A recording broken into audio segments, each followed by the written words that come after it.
17:38 সময়ে আগত সংবাদ পাই যে উত্তরাই সেন্টারের উল্টা দিকে ল্যাব তোষাকার দোকান ফার্নিচারের দোকানে অগ্নিকাণ্ড সংঘটিত হয়েছে।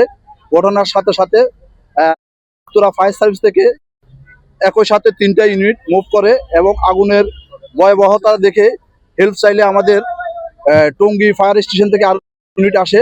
মোট 5টা ইউনিটে আমরা খুব দ্রুততার সহিত অগ্নিকাণ্ডস্থলে পুষতে আমাদের সময় লেগেছিল 4 মিনিট। 30-এ আমাদের সংবাদ পাই, 17:42-এ আমরা এখানে এসে আগুন ফুললি ডবল অফ স্টেজে আমরা দেখতে পাই। মানে আগুনের ভয়াবহতা এমন ছিল যে আশেপাশে যে উত্তর পাশে আপনারা দেখতেছেন যে এখানে আবাসিক কিছু ভবন ছিল, হয়তোবা আমাদের তৎপরতা বা আমাদের যদি দ্রুত সাড়া না দেওয়া হতো হয়তোবা পিছনে যে অ্যাপার্টমেন্টগুলো আছে সেখানেও আগুন যেতে পারত। তো ইনশাল্লাহ আমরা খুব দ্রুত সহিত আগুন নির্বাপন করেছি। আপনারা দেখেছেন এখানে খুব হালকা দাহ্য বস্তু ছিল, ফার্নিচারের দোকান ছিল, এখানে ল্যাব তোষকের দোকান ছিল, বেডিং পত্রের দোকান ছিল, কুকারের দোকান ছিল। পাশাপাশি এটার যে কম্পার্টমেন্টেশন ছিল, একটা দোকানের সাথে আরেকটা দোকানে যদি মধ্যখানে ওয়াল থাকতো তাহলে হয়তো বা আগুনটা এত বিস্তার করতো না।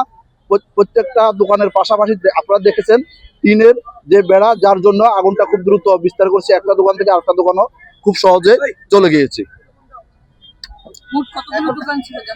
তা আমরা এখনো যেহেতু আগুন কাজ করতেছি, তো আমরা কয়টা দোকান আছে আমরা এখনো এটা কনফার্ম না, তবে 7-8টা দোকান হয়তো হইতে পারে, 7-8টা এরকম দোকান হইতে পারে। তো আগুন আমরা নিয়ন্ত্রণে এনেছি 18:08 সময়ে। এখন আমাদের ড্যাম্পিং কাজ চলতেছে, হয়তো বা 5-10 মিনিটের মধ্যে আমরা আগুন সম্পূর্ণ নির্বাপন দিতে সক্ষম হবো। আপনারা ক্ষয়ক্ষতির কোনো ধারণা পেয়েছেন না, যেহেতু এখানে দোকানের মালিক বা মার্কেটের মালিকের সাথে আমরা এখনো কথা বলতে পারি নাই, তাছাড়া আমরা আগুনে কাজ করতেছি, তো হয়তো আমরা রিপোর্ট নেওয়ার সময় ওনাদের সাথে কথা বলে কি পরিমাণ মালামাল ছিল, কত টাকা ক্ষয়ক্ষতি হতে পারে বা কি কারণে আগুনটা লাগতে পারে সেটা আমরা পরে জানাতে পারবো। না, কোনো আহত বা নিহত ফায়ার সার্ভিস বা সাধারণ জনগণের কোনো আহত নিহত খবর আমরা পাই নাই, আশা করি হয়নি।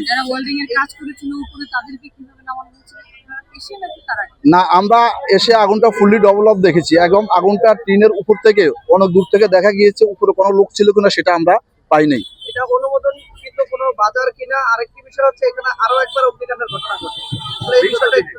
তো আপনারা মার্কেটের যে অবস্থা দেখে বুঝতে পেরেছেন হয়তোবা এটার কোনো অনুমোদন আছে বা নাই এটা আমরা বলতে পারবো না। তো সিটি কর্পোরেশন যেহেতু এই বিষয়গুলো দেখে, সিটি কর্পোরেশন বলতে পারবে এই বাজারের কোনো অনুমোদন আছে কিনা।